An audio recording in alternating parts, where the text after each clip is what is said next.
Malcolm Gladwell told the world that mastery requires 10,000 hours. Since that moment, millions of people have calculated their path to excellence by the clock. They've logged hours at the piano, in the gym, behind the desk. They've tracked progress with the precision of an accountant. And yet, most of them will never master anything. They will accumulate time like dust on a shelf, and one day wake up to realize they are still a beginner. The question isn't how many hours they've spent. The question is what happened during those hours, and more importantly, what didn't. There is a principle in ancient Japanese martial tradition called shuha-ri. It is the foundation of learning in Zen Buddhism, in sword training, in the way of tea, in every discipline that demanded true mastery. And it tells us something that modern productivity culture has forgotten entirely.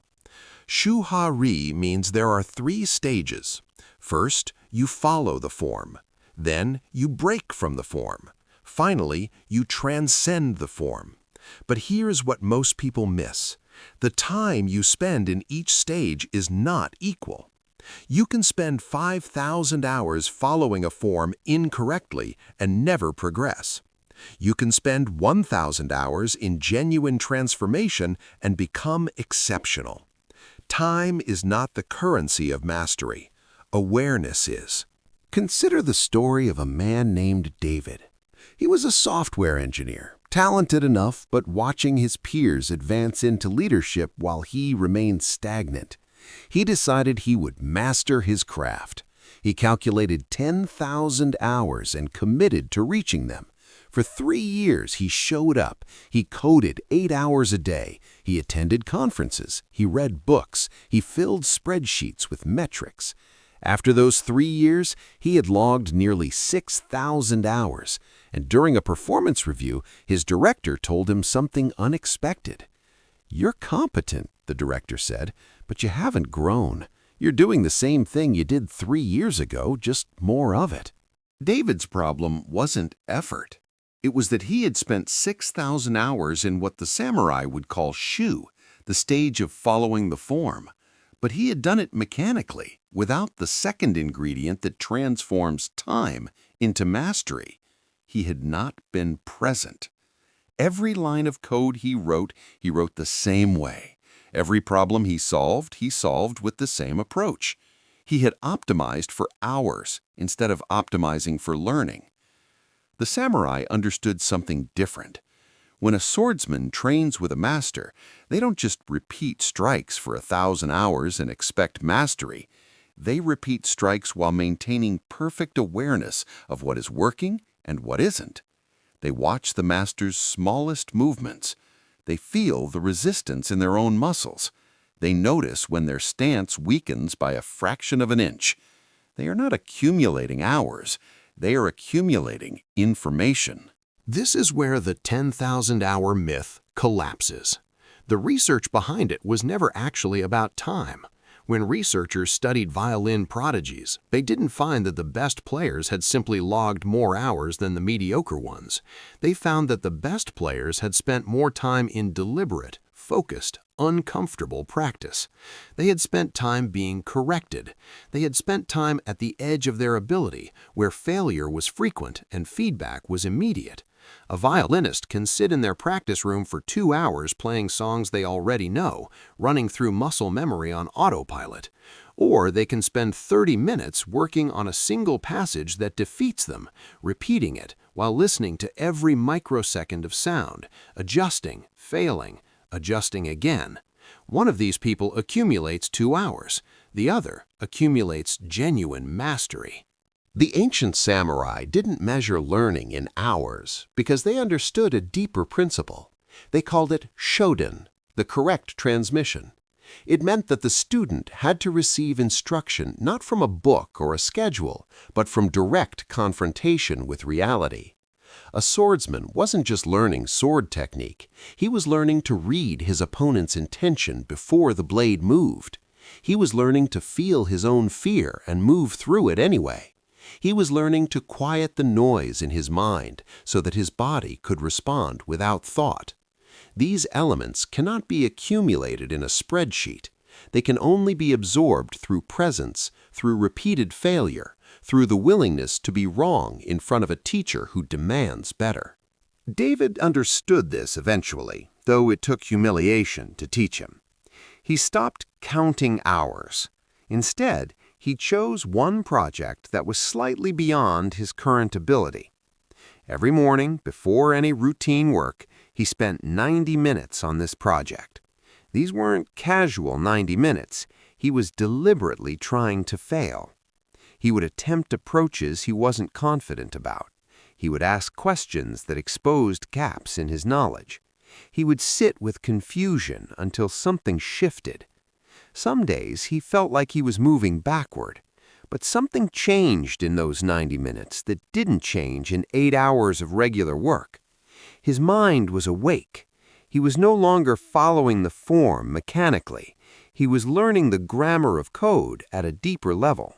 After 6 months of this, roughly 300 hours, a fraction of what his 10,000-hour plan would have demanded, he was promoted. His director told him something remarkable. "I don't know what changed," the director said, "but you're solving problems differently now. You're seeing patterns I didn't think you could see."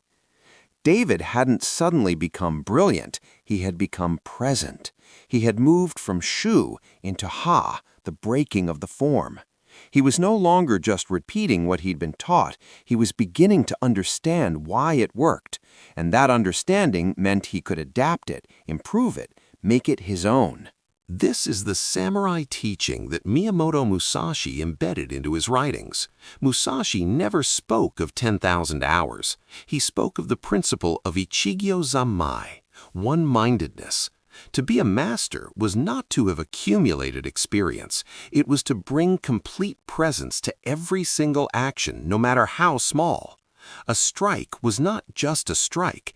It was a statement of total awareness, total commitment, total understanding. The difference between a master and a student was not time-logged. It was the quality of attention available in each moment. Consider what this means for anyone serious about mastery. First, understand that time is not your constraint. Your constraint is the quality of practice you're capable of producing. 10,000 hours of unfocused repetition will make you moderately competent at best. 1,000 hours of deliberate, uncomfortable, failure-rich practice will make you exceptional. The path of mastery requires that you know the difference between going through the motions and genuine learning. Going through the motions feels productive. You can measure it. You can feel virtuous about your commitment. Genuine learning feels uncertain, sometimes painful, often confusing. But it's in that uncertainty that mastery is actually forged. Second, you need someone or something that provides real feedback. The samurai trained with a master because the master could see what the student couldn't. The master could feel the quality of a strike just by watching it. A modern learner needs the same thing. Maybe a mentor, maybe a community of people slightly ahead of you, maybe a system that immediately shows you whether you succeeded or failed. What you cannot do is practice in isolation, telling yourself you're improving. Your mind will lie to you. It will insist you're getting better when you're only getting more familiar. The master's role is to be the obstacle that prevents comfortable self-deception. Third, understand that mastery has stages, and each stage demands different things. In shu, you follow exactly. You don't improvise. You don't question. You do the form perfectly, over and over, until it becomes part of your body. This stage can be short, or it can be long. It depends on the complexity of the form and the clarity of the instruction, but it is not the stage where mastery happens. Mastery happens in ha, when you understand the form deeply enough to break it. You begin to see where the rules can bend, where your unique strengths can be applied. You experiment. You fail more than before, but your failures teach you something. Finally, you reach mu, the formless form, where you move with such deep understanding that the rules are no longer visible to you. You simply act, and the correct thing emerges. Most people never reach this stage because they never leave the first one. When David looked back at those first 3 years, he realized he'd been stuck in shu without a master. He was repeating the form, but without anyone to correct him, he was ingraining mistakes. He was building layers of bad habits that would take years to unlearn. The moment he changed, the moment he actually began to master his craft, was when he stopped measuring time and started measuring awareness. He created the conditions for failure and made failure the teacher. He accepted the discomfort of being incomplete and used that discomfort as a compass. He moved from shu into ha, not because 10,000 hours had passed, but because something fundamental had shifted in how he practiced.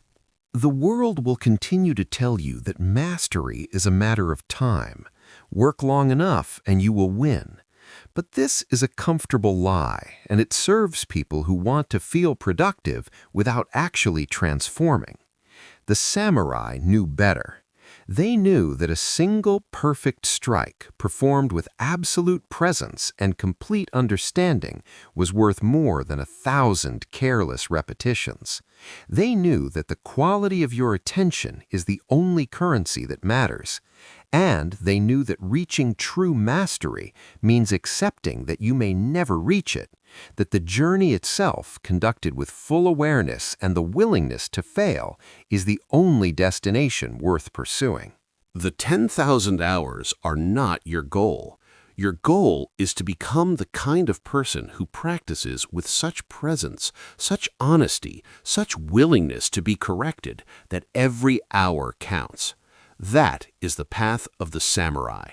That is the path of mastery, and it has nothing to do with time.